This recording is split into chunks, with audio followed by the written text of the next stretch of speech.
"She's dangerous, officer. Look at these bruises." My mother-in-law, Eleanor, held out her arm dramatically, showing off what looked like fresh bruises. I stood in our doorway, utterly stunned as two police officers took notes while she sobbed convincingly. My name is Olivia Parker, and at 34, I was watching my mother-in-law try to destroy my life with perfectly crafted lies.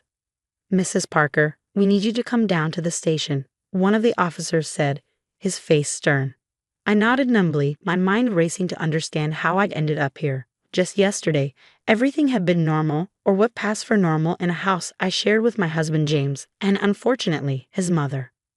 "I'll get my purse," I said calmly, turning to go back inside. That's when I saw it. Eleanor's phone lying on the kitchen counter, its screen still lit up. As I passed by, a message notification caught my eye. Perfect timing. James is at work, and the police bought everything. My hand trembled as I picked up the phone. Eleanor had always been careless with her passwords, using the same one for everything. James's birthday. One quick swipe, and I was in. The message was from a group chat titled Operation Homecoming. Time seemed to slow as I scrolled through the messages, my heart pounding with each revelation. There it was, weeks of conversations between Eleanor and my sister-in-law Victoria, meticulously planning every detail. Once the abuse claims stick, James will have to choose between us and her. The house will be ours, and that little gold digger will be gone for good. Eleanor had written just 3 days ago. "Perfect," Victoria had replied. "I've already started telling everyone how worried I am about her mental state. Nobody will believe her when she tries to defend herself." The timestamps showed they'd been planning this for months. Every accidental bruise Eleanor had shown up with, every concerned call from Victoria about my supposed unstable behavior, it was all orchestrated. I quickly took photos of the chat with my own phone, my hands steady despite the adrenaline coursing through me. Thank God for my job as a digital forensics specialist. I knew exactly how to document everything without leaving traces. "Mrs. Parker?" The officer called from the door. "We need to go now." "Coming." I called back, setting Eleanor's phone exactly where I'd found it. As I walked past her, I saw the triumphant gleam in her eyes, the slight upturn of her lips that anyone else would have missed. She thought she'd won. What Eleanor didn't know was that 3 months ago, I'd installed security cameras throughout our house. Not because I was paranoid, but because James had been worried about recent break-ins in the neighborhood. Every incident Eleanor had reported was captured on video, showing exactly how she created those bruises when she thought no one was watching. At the police station, I sat calmly as they questioned me. "Mrs. Parker, these are serious allegations. Your mother-in-law has documented several instances of abuse." "I understand," I replied, maintaining my composure. "I'd like to contact my lawyer now." Eleanor's plan had one fatal flaw: she'd never bothered to learn what I did for a living. As a digital forensics specialist, I spent my days helping companies protect themselves from cyber threats and document digital evidence. I knew exactly how to build an airtight case. My lawyer, Patricia Zhang, arrived within the hour. I'd worked with her firm on several cases, and she knew my reputation for meticulous documentation. As we sat in the interview room, I pulled out my phone. "Before we continue," Patricia said, "my client has some evidence she'd like to share." The officers looked skeptical until I started playing the videos. There was Eleanor, carefully applying makeup to create bruises. Another clip showed her practicing her crying in the bathroom mirror. But the piece de resistance was the audio from last week, when she called Victoria to gloat about how well their plan was working. "The timestamps and metadata are all intact," I explained professionally. "I can provide a full forensic report demonstrating these files haven't been altered." The officers exchanged glances. "Why do you have these recordings, Mrs. Parker?" "Home security," I replied simply. "After the break-ins on our street, we installed cameras. All residents were notified, including Eleanor. She signed the acknowledgement form herself." I watched their expressions shift from suspicion to realization. Eleanor had walked right into her own trap, and she didn't even know it yet. "There's more," I added, pulling up the photos of the group chat. "This is a conversation between my mother-in-law and sister-in-law, detailing their plan to frame me for abuse and take my house." As the officers reviewed the evidence, I thought about James. He was at work, probably worried sick after Eleanor's frantic call about her abusive daughter-in-law. He had no idea his mother and sister had been manipulating him for months, playing on his protective instincts to turn him against me. "Mrs. Parker," the senior officer said finally, "we'll need copies of all this evidence. And we'd owe you an apology." I nodded, but my mind was already racing ahead to the next steps. Eleanor and Victoria thought they were so clever, but they'd never faced someone who knew how to fight back on their own turf. The digital trail they'd left would be their undoing. As I left the police station that evening, my phone buzzed with a message from Eleanor to the family group chat. "Olivia's been taken in for questioning. It's only a matter of time now. Keep James busy. He doesn't need to know the details yet." I smiled, thinking of the security cameras silently recording at home, capturing every moment of Eleanor's performance. Sometimes the best revenge isn't fighting back immediately. It's letting your opponents think they're winning while you gather everything you need to take them down completely. The real show was about to begin, and I had front row seats to their downfall. The next morning, I woke up in our guest bedroom to find several missed calls from James. I'd chosen not to go home last night, letting Eleanor think her plan was working. Instead, I'd stayed busy, compiling all my evidence into an airtight case. "Olivia, where are you? Mom's hysterical, saying you threatened her after the police let you go. Please call me back." James's voice message was tense, worried. He still believed his mother's act. I closed my eyes, remembering how we'd met 5 years ago. James had been different then, before Eleanor moved in with us temporarily after her divorce. Before Victoria started visiting more frequently, always whispering in his ear about how I was changing, becoming unstable. My phone buzzed with a new notification from the security system. Eleanor was in the kitchen, talking to Victoria, who'd apparently come over first thing in the morning. I opened the live feed. "Everything's going perfectly," Eleanor was saying, stirring her coffee. "James is devastated. Completely believes you about Olivia's mental state. Once she's gone, we can sell this place and get something bigger, just the three of us." Victoria nodded eagerly. "And with her history of abuse, she won't get a penny in the divorce. I can't believe how easy this was." I smiled, watching them celebrate prematurely. They had no idea I'd already sent everything to my lawyer. Patricia was probably filing the restraining orders right now. My phone rang. James again. This time I answered. "Where are you?" he demanded. "Mom's pressing charges, Olivia. She says you came back last night and threatened her. Victoria saw everything." "Did she?" I kept my voice calm. "That's interesting because I have proof of exactly where I was last night. But more importantly, I have proof of something else. Check your email, James. I just sent you something you need to see." I'd spent hours compiling the evidence into a clear, chronological presentation. The security footage, the group chat messages, audio recordings of their planning sessions, everything pointing to a calculated conspiracy. "What is this?" he asked, his voice uncertain. "The truth," I replied simply. "Watch it all, James. Then we'll talk." I hung up and opened my laptop, checking the security feed again. Eleanor and Victoria were still in the kitchen, but now they were checking their phones frantically. My lawyer must have sent the cease and desist letters. She couldn't have proof, Victoria was saying, her voice shrill. We were so careful.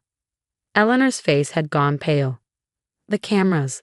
The ones they install for security. You don't think?" "Those cameras can't record audio," Victoria snapped. "And anyway, we only talked in the garden or my house." I smiled again. They didn't know about the garden cameras or the fact that their phones had been automatically connecting to my home's Wi-Fi, backing up their conversations to my secure server.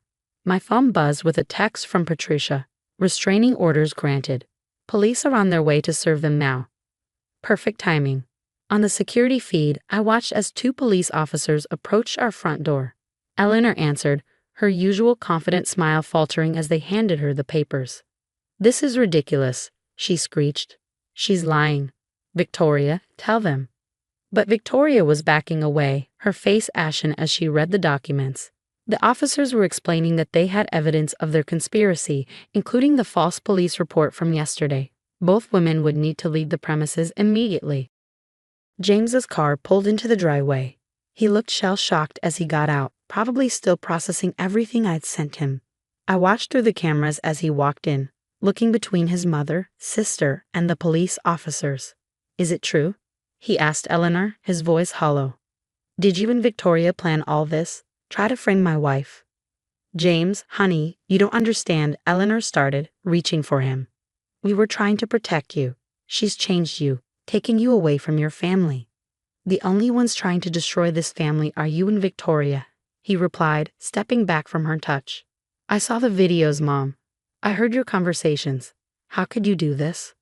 That was my cue. I gathered my things and drove home, arriving just as the police were escorting Eleanor and Victoria out. They froze when they saw me, their faces a mix of fury and fear. You! Eleanor spat. You planned this. I smiled calmly. No, Eleanor. You planned this. I just made sure everyone could see exactly what you were doing. As they were led away, James stood in the doorway, looking lost. I walked past him into our house, setting my bag down in the entryway that had witnessed so much drama in the past 24 hours. Olivia, he started, his voice breaking. I'm so sorry. I should have seen what they were doing. I should have believed in you. I turned to face him, feeling both stronger and more tired than I had in months. Yes, you should have. But right now, we both need time to process this. I'll be staying in the guest room until we figure things out. He nodded, understanding that trust, once broken, takes time to rebuild. As I walked upstairs, I checked my phone one last time. Patricia had sent another update. Eleanor and Victoria were being charged with filing false police reports, conspiracy, and harassment. Their perfect plan had backfired spectacularly. In the guest room, I sat on the bed and finally let myself feel everything I've been holding back. The hurt, the anger, the vindication. It all washed over me in waves. But underneath it all was a sense of peace. I protected myself, exposed the truth, and done it all without stooping to their level. Tomorrow would bring me challenges, healing my marriage, dealing with the legal aftermath, rebuilding trust. But for now, I could rest knowing that sometimes the best revenge is simply letting the truth come to light. 6 months after Eleanor and Victoria's failed scheme, I sat in our newly renovated living room, sipping coffee and reviewing the final court documents. The criminal case against them had concluded with both women accepting plea deals, probation, mandatory counseling, and restraining orders that would keep them far from our lives. The house felt different now. We repainted every room, replaced the furniture Eleanor had chosen, and transformed the space into something that was truly ours again. The security cameras remained, though now they were just part of our home's protection rather than silent witnesses to manipulation. James and I had spent these months in therapy, both individually and as a couple. He'd moved into the guest room initially, understanding that trust needed to be rebuilt slowly. We had long, difficult conversations about family loyalty, boundaries, and why he'd been so quick to believe his mother's lies. I keep thinking about all the signs I missed, he said one evening during dinner. The way they'd whisper when you left the room, how Mom would constantly remind me of how she sacrificed everything for me. I was so blind. I reached across the table and took his hand. We both learned valuable lessons. I learned to speak up sooner, and you learned that sometimes the people closest to us can be the ones who hurt us most. The hardest part had been dealing with the extended family.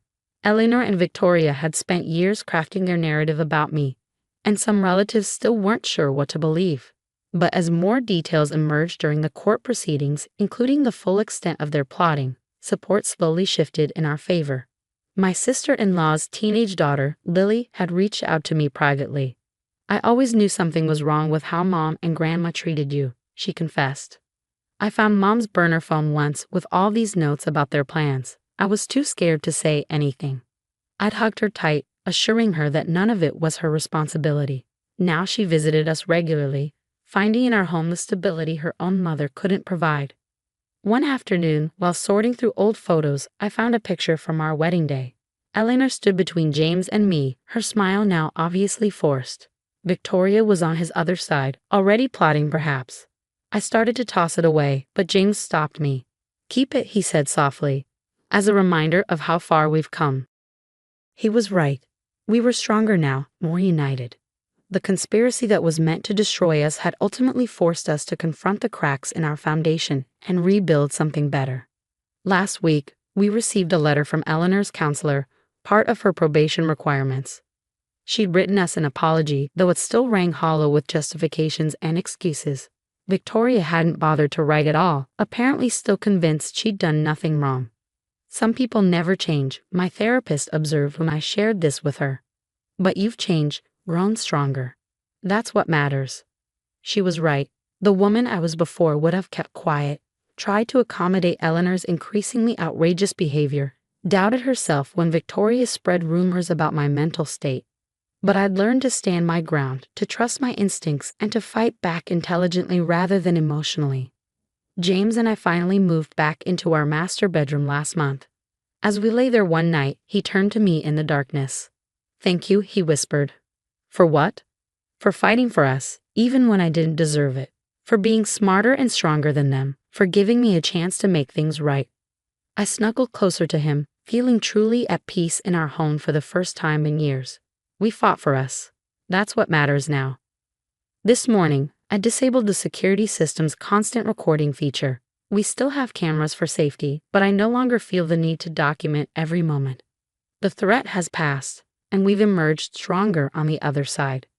Eleanor and Victoria's plan to take our home have failed spectacularly, but they'd unintentionally given us something valuable, a chance to rebuild our marriage on a stronger foundation of trust, understanding, and mutual respect. As I sit here now, watching the sunset through windows no longer clouded by tension and fear, I realize that sometimes the happy ending isn't about winning the battle. It's about growing stronger through the fight. Our home isn't just a house anymore. It's a testament to resilience, truth, and the power of standing your ground when others try to tear you down. James comes home from work, bringing takeout and a warm smile. We've started having dinner together every night, talking openly about our days, our feelings, our future.